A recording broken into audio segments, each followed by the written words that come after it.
আসসালামু আলাইকুম। প্রিয় দর্শক, অন্য মঞ্চের আজকের আলোচনায় আমাদের অতিথি হিসেবে আছেন নমস্কার, আমি তরুণ ঘোষ। কুত্তা ফির ভোগনে লাগা, মানে পাকিস্তান আমার ভুগছে, বউ বউ বউ বউ করছে। কদিন আগে ওরা হুমকি দিল, এবার আমাদের উপরে যদি কোনো আক্রমণ হয় তাহলে আমরা মুম্বাই এবং দিল্লিতে আক্রমণ করব। মুম্বাই হচ্ছে আমাদের বাণিজ্যিক রাজধানী, আর দিল্লি হচ্ছে তো আমাদের রাজধানী। এবার নতুন হুঙ্কার দিয়েছে এরপর হামলা হলে কলকাতায় ভারতকে সতর্ক করে হুঁশিয়ারি পাক প্রতিরক্ষা মন্ত্রী খাজা আসিফের।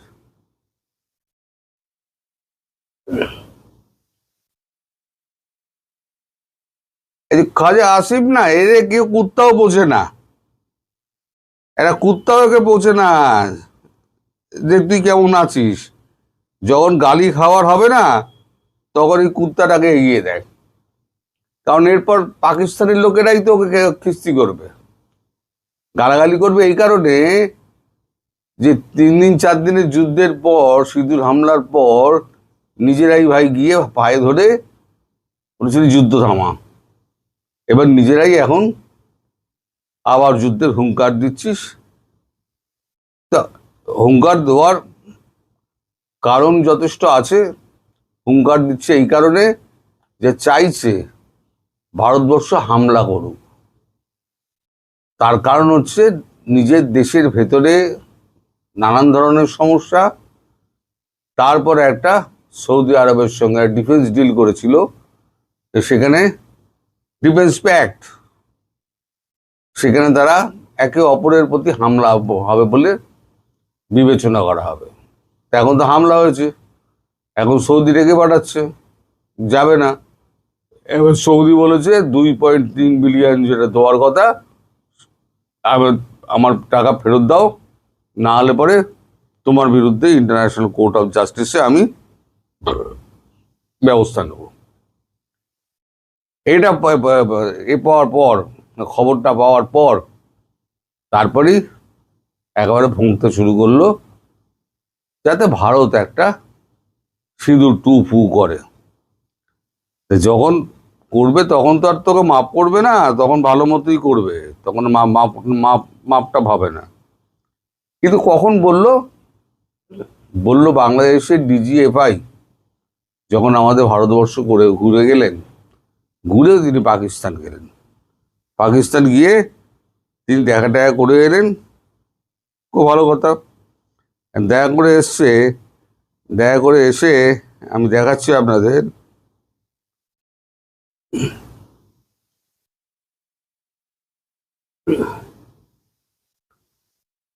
বাংলাদেশের ইন্টেলিজেন্স প্রধান তিনি পাকিস্তান গিয়েছিলেন ভারতবর্ষ ঘুরে। এই ইন্টেলিজেন্স প্রধানকে, এর নাম হচ্ছে মেজর জেনারেল মোহাম্মদ কায়সার রশিদ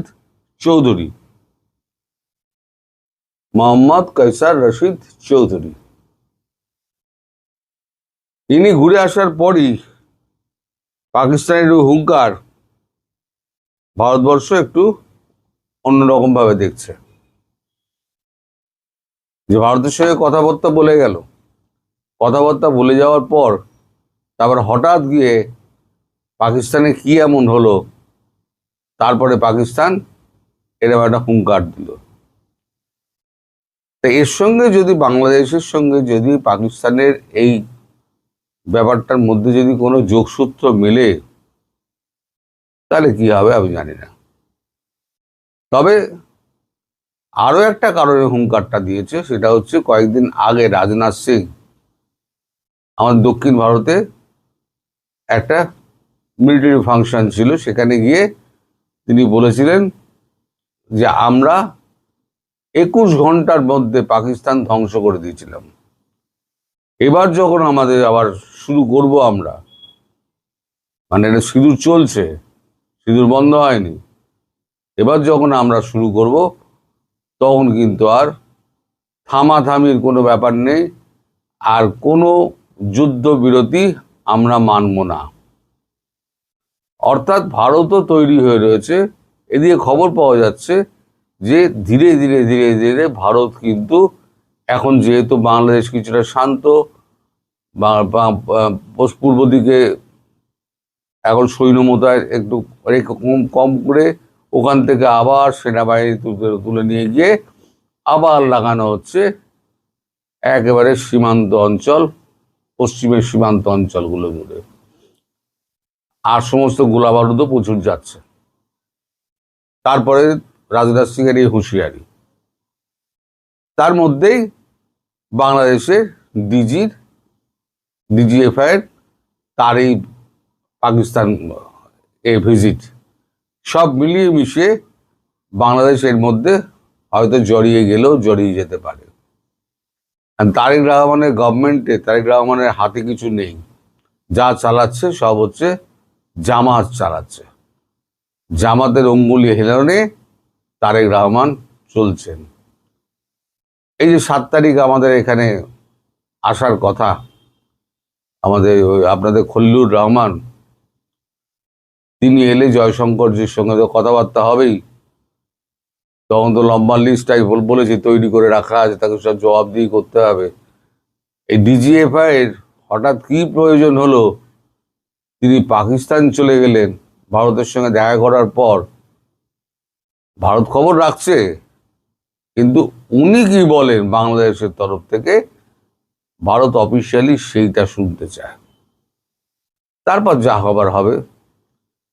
তবে আমি বুঝি বাংলাদেশের মানুষের প্রচুর আকাঙ্ক্ষা রয়েছে যে একটা যুদ্ধ হোক, প্রচুর আকাঙ্ক্ষা রয়েছে। আমি জানি না মোদিজি কবে এই আকাঙ্ক্ষা মেটাবে, তবে আমি চাই যত তাড়াতাড়ি সম্ভব পাকিস্তানকে যখন পিটবে না, একই সঙ্গে বাংলাদেশকেও পিটুক।